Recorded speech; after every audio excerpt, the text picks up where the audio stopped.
E sì, sì, arrivano sempre più conferme sull'ormai noto sistema Rocchi e sono sempre più concrete, o meglio, sempre più acclarate le designazioni pilotate o combinate, anzi se preferite ambo le cose. E ho letto un paio di robe stamani andando a fare anche un po' di zapping sui vari siti web. Adesso ovviamente vi mostro e ne anche discutiamo insieme. E in questo momento mi dà fastidio perché mi sento un topolino a cui ogni giorno viene dato un pezzettino di formaggio e tu devi stare a raccattare il formaggino e via, via, via, via, via, via. E così un pezzettino dopo un pezzettino di formaggio che funziona così, lo sappiamo. E secondo me ne avremo per le lunghe, ecco, ne avremo per... Ma procediamo. Prima, come al solito, se volete, spolliciate per dare un piccolo balzo all'algoritmo che sappiamo è più pigro di me e ce ne vuole, ma è più pigro di me. E non siate pigri voi, non siate pigri voi, non siate pigri voi, è sempre così, ma non sciogli lingua. No, in questo caso iscrivendovi perché il 48,1% dato aggiornato proprio stamane cioè non è iscritto ma visualizzi i video, quindi se visualizzi che fai? Non ti iscrivi? Non ti far pregare, grazie. Scherzi a parte, grazie a tutti per il continuo supporto e sostegno. E lo vedo che state... ci siete, ecco. Bando alle ciance, via. Andando a riprendere l'articolo di stamane di Sport Mediaset, che poi però ripercorre anche quanto scritto dalla Repubblica, dalla Gazzetta, e quindi abbiamo un po' un quadro generale. L'inchiesta sugli arbitri procede con le indagini che possono spingersi sino a novembre, quindi davvero è incredibile, facendo slittare anche eventuali penalizzazioni. ehm, ed emergono nuovi particolari. Andiamo al dunque. Innanzitutto le testimonianze dei vari fischietti, no, degli arbitri che sono stati sentiti, hanno fatto capire agli inquirenti come il supposto sistema Rocchi non fosse una cosa sconosciuta all'interno dell'AIA. Credo che se c'è il sistema, certo che non è sconosciuto.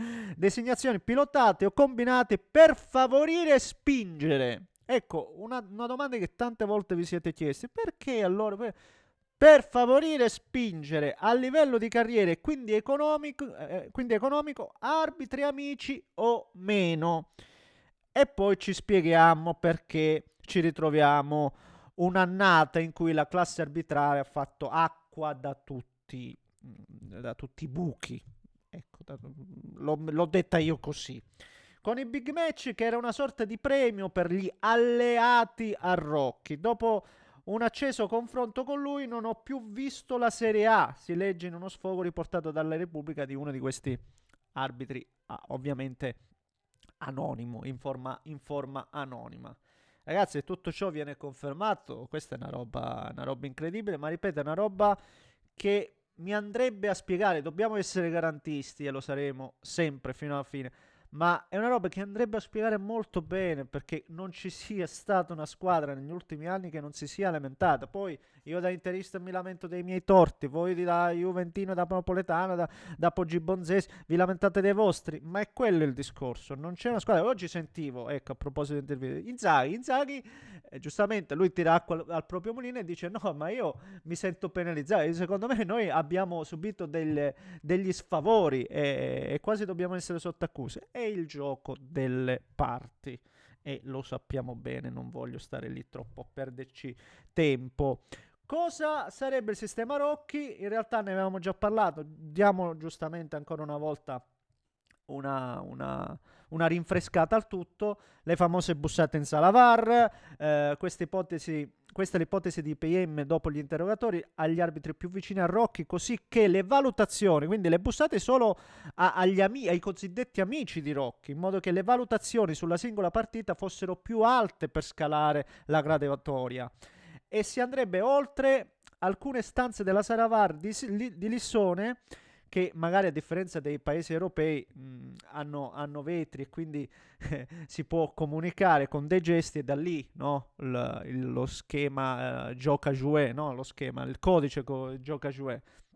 E quindi erano destinate appositamente a chi era vicino all'ex designatore, come stavo appunto dicendo. Anche questa è una roba forte. Andiamo sui casi Bologna-Inter e Inter-Milan, e a proposito di queste disegnazioni, la Gazzetta dello Sport aggiunge che gli interrogatori degli arbitri avrebbero confermato due dei capi d'accusa imputati a Rocchi, le designazioni per Bologna-Inter e Inter-Milan. Da queste testimonianze sarebbe arrivata la conferma che fossero designazioni pilotate, con Colombo gradito ai nerazzurri e Doveri invece no. Un fattore chiave deciso per il PM Ascione, che dovrà dimostrare in sede di processo proprio che Colombo e Doveri fossero stati scelti proprio in quanto gradito e sgradito all'Inter, e non con la logica meritocratica. Che io la leggo così, provo a dare la mia. Se davvero fossero stati, come abbiamo detto, se davvero era per fare un bene all'Inter, tu quelle partite non dico che le dovevi vincere, ma dovevi avere in quelle gare un vantaggio netto.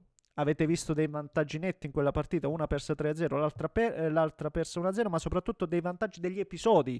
Poi uno dice, ma non è vero che giustamente non conta il risultato. Ok, non conta il risultato, però se tu vuoi un arbitro specifico, ti devi avvantaggiare in qualche modo. Se non ti avvantaggi in alcun modo, forse siamo i primi nella storia a volere un disegnatore così per la faccia bella e non per aiutarci.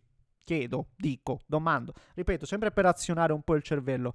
Cosa diversa è se tu butti un designatore, lo metti perché sai che potrebbe essere gradito all'Inter, che magari ha arbitrato bene in alcune circostanze, o non lo so i motivi, no? Perché sappiamo bene che se un arbitro fa un torto in una partita non lo vuoi rivederlo, ne vuoi vedere altri, no? È così che funziona il mondo, credo. E allora una cosa è se Rocchi avrebbe favorito, ripeto sempre, attuando la metrica dei suoi alleati, e secondo me si va in questo senso. Però qualcuno mi dirà, no, ma tu lo dici perché sei interista. Vedremo, ragazzi, vedremo. Quello che, ripeto, non è assolutamente opinabile, che è sempre il punto in cui poi io voglio ricondurre tutto, è che in questi ultimi anni abbiamo visto un degrado assoluto della classe arbitrale, quindi qualcosa che non va deve esserci assolutamente. E oggi, adesso praticamente, mentre che sto registrando, Gervasoni è sentito, cioè è nel mentre, è nell'audizione, oh mamma, come mi frizzo. Allora leggiamo, facciamo prima. L'audizione di Andrea Gervasoni, supervisore VAR autosospeso, è fissata per oggi attorno alle 11.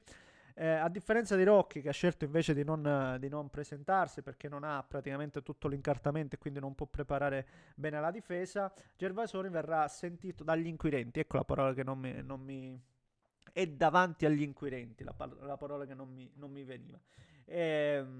Il suo legale ha dichiarato che è molto tranquillo. La partita che poi i magistrati cercheranno di trattare, pare che sia quella di Serie B Salernitana-Modena, però sappiamo anche che Gervasoni era il supervisore in Inter-Roma. Gli addetti VAR per influenzare, sebbene non sia legata a partite ufficialmente nel menino della procura milanese, gli inquirenti potrebbero chiedere spiegazioni anche su una lite violenta durante Inter-Roma dello scorso campionato, con Nasca e sul rigore negato per fallo di Bissek, episodio su cui la procura vuole vederci chiaro. Vedremo, questo mi interesserebbe particolarmente. Quindi vediamo cosa succede, se riscontreranno qualcosa di interessante, se ci saranno degli sviluppi interessanti dopo l'interrogatorio a Gervasoni. Come dicevo, sicuramente avremo un altro piccolo pezzettino di formaggio, se non oggi, domani, ma sicuramente anche oggi. Piccoli pezzettini. Signori, fatemi sapere cosa ne pensate voi, commentate, linkate, se volete iscrivetevi al canale. Un grande abbraccio. Ho la testa, già la testa che mi esplode. Va bene? Un grande abbraccio, signori, un grande abbraccio da Neschi.